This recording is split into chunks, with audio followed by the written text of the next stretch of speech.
It's almost like you're playing point guard basketball. We're going to call a set, we're going to make this thing move, but as they move, we got to make different choices and find different spots on the floor. It's a lot very similar, and so there's a lot of gray in that. And anytime there's gray, it takes a lot of repetition to kind of master some of that. And he missed a lot of that. So I think that is a big deal, and the more reps we can get him, as he's staying healthy and he looks good right now, the more reps we can get him, I think the better he'll be. What about the fact that these quarterbacks were recruited to another offensive system? Does that, how do they fit into to your and Willie's system? You know what? I think one of the great things that Coach Taggart has done is, when he had Quentin, they were a little bit more run heavy because that's what Quentin did well at South Florida. When you go look at what they did at Oregon, it was a little bit more throw oriented, push the ball down the field. Was there a quarterback run game element there? Absolutely, because that makes the rest of your run game better, not because they were designing a bunch of runs for him. I think that Coach Tag has done a great job just making whoever that guy is, whoever gives you the best chance to win a game, building it around him, and making sure you're not asking him to do things that he doesn't do well. And so whoever is our guy, we'll do everything we can to put him in a position to be successful. Is there a guy that's any more athletically gifted naturally than the other next quarterback? No, all those guys can go win games with their feet. Now, when I say win games, that's where there's a little bits of difference. You got guys that can go win and score touchdowns and make guys win in space. You got guys that can go get you a first down on 3rd and 3, 3rd and 4, 3rd and 5, Some of those mixed downs where there's going to be a lot of heavy pressure and man coverage, and sometimes you got to go do it on your own. I think all three of our guys can do that. Do I think any of them are the guy that's going to go, rip off an 80-yard touchdown run? Probably not. But I think all of them are definitely athletic enough to do what we want them to do. Coach, when we talk to the guys, they talk about how close they are. Quarterbacks talking about how much they support one another daily. Do you see that on a day-to-day basis? Yeah, absolutely. Just how they meet, how they study. Even though we are in a competition, and especially going into a situation like yesterday where there's probably a lot of self-inflicted pressure. They feel like they got to go win this job on this day. Still. Nobody's upset about reps. Nobody's upset about this guy gets to go before I get to go. I mean, we've done everything we can through these first 12, 13 practices to ensure that the reps are even between ones and twos, seeing who can move the football team. And so we've had no issues so far, and I think that's a compliment to them, their maturity, and kind of how they've handled the process. DeAndre's obviously had some issues in the past. From what you've seen and heard, has he learned his lesson? I would 100. All right, a little bit of a loaded question there, so I'm going to think about my answer. 98? I think number one, the goal of every disciplinary action, regardless of the previous coaching staff or our coaching staff, is to alter behavior. And since Coach Tag's been here, I think Coach Tag has done an unbelievable job of making sure that he understands the behaviors that we expect and that we want out of him.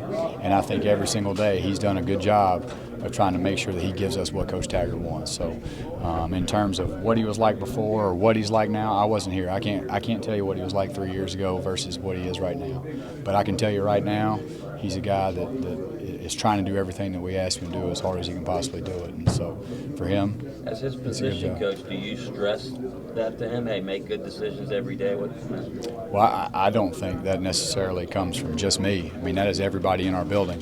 One of the reasons that I'm so happy to be here is because I share those same ideals with our head football coach, and that comes from the top, and that permeates through us. Our job as assistants is to do what he wants us to do as hard as we can possibly do it. And so that is a huge deal for Coach Taggart.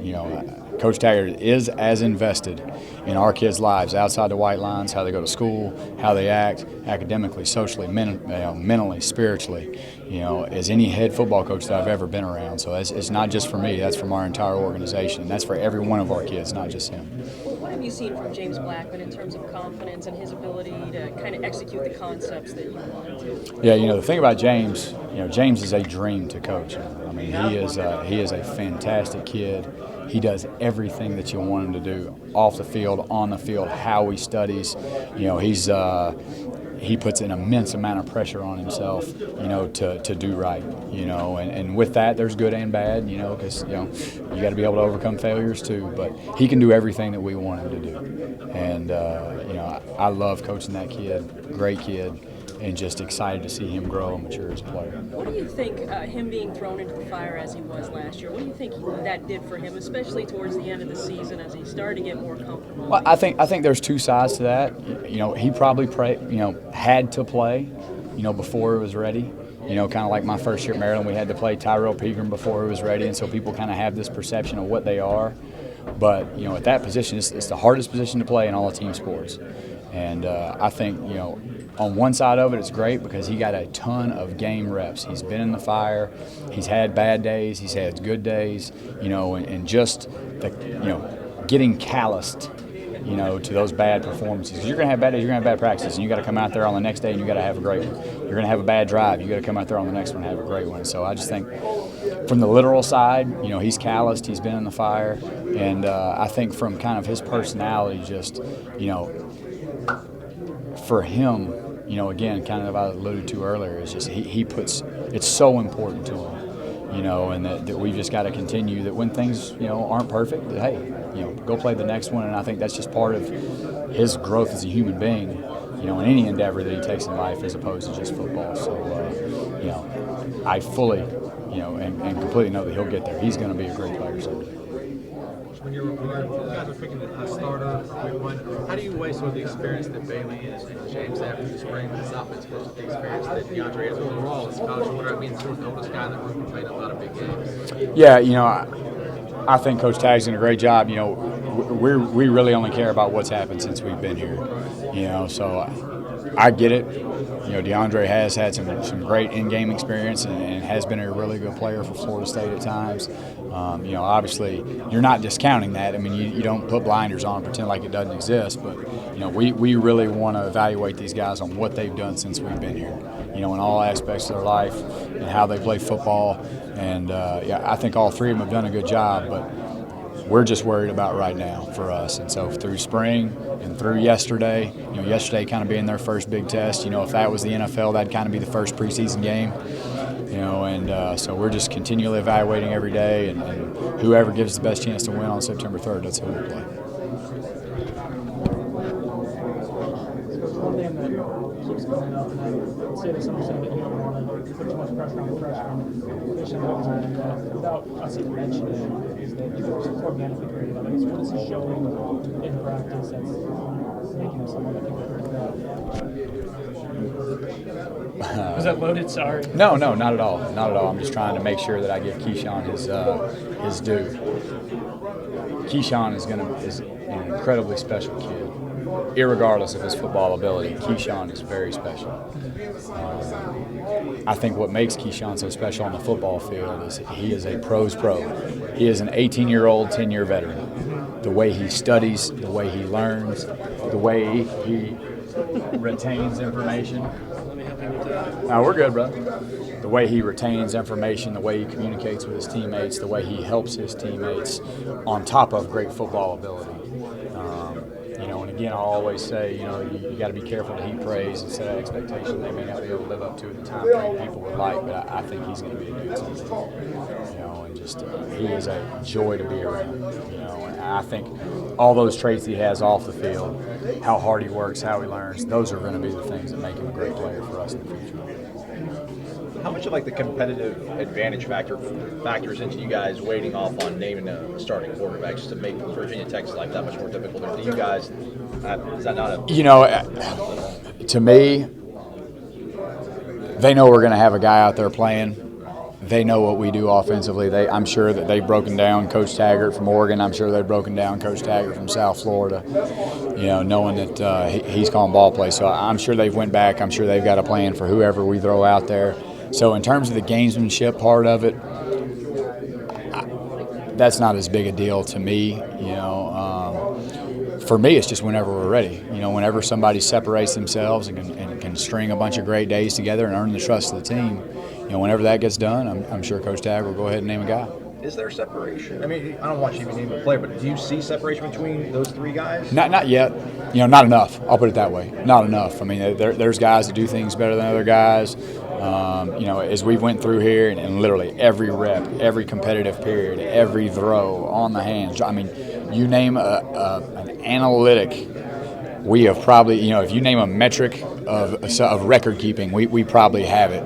And, there's a little bit of separation in numbers, but again, not enough to go name a guy right now. I think you said last week that the reps were pretty even with the quarterbacks you guys are rotating in. Is that something that's still advantageous to do at this point moving forward in camp, or is it getting to the point where that has to change? We're getting there. When exactly that's going to happen, we still have time. But we're starting to get to that point in camp where we're going to have to start making some tough choices. Have you been involved in a QB battle like this with three guys that it seems like all of them are pretty even for the most part? You said there's no separation yet. It seems like all guys kind of bring something to the table. Yeah, absolutely. Last year at Maryland, we were literally talking about what quarterback to start against Texas on Thursday of game day Saturday. So, we kind of picked the guy who we thought would give us the best chance to go win that football game, and Piggy went out there and did a great job and won the football game. So I've been through it before. We kind of went into that fall camp with three guys as well. You slowly start, one will start to drop, and then you got a tough choice to make. And that's just kind of the natural order of things, But, I've made that choice, or I've seen that choice made going out there to kickoff. So, we don't have a lot of time, but we got enough time. Number one rule, decision making. Take all the allotted time that you have to make a decision. So we know Coach Taggart's going to call plays. You're going to coordinate the offense. Who designs most of these plays that you guys are going to It's Coach Taggart's system completely. And if he needs anything from me or something that we want to add, or is there a different way that you've done this in the past, that's what we're here as an offensive staff to give to Coach. But no, this is his deal. I think especially important first year going in is you don't want to have a bunch of cooks in the kitchen. Let's do it his way to the best of our ability, and then as we evolve over time, if there's something that we need to add that can help make us better or more explosive, or make sure we've got the right personnel in the right places, then so be it. But I think it's important for us as offense, let's make sure that we do it his way so he's as comfortable as he can be on game day Saturday with a new group, of kids that are learning a brand new system and a brand new style of football, that we're all as comfortable as possible, including the play caller, the head football coach. I guess, do we make too much of it, people in the media or people Absolutely. like me? There's only so many routes that you can run, right? Football is football. Like everybody in the world runs Y cross, and Coach Mummy ran it his way, and he installed it off old BYU Lavelle Edwards tapes, and Sid Gilman was throwing it in the 70s. Everybody throws curl flat, four verticals. Everybody throws the same things. It's just whether it's a little, minutia of a teaching point, it's all the same. It really is at the end of the day. I think who can do a better job of getting their kids to believe that way is the way, and when those kids have that belief, they're typically a lot more successful doing whatever it is you ask them to do. There is this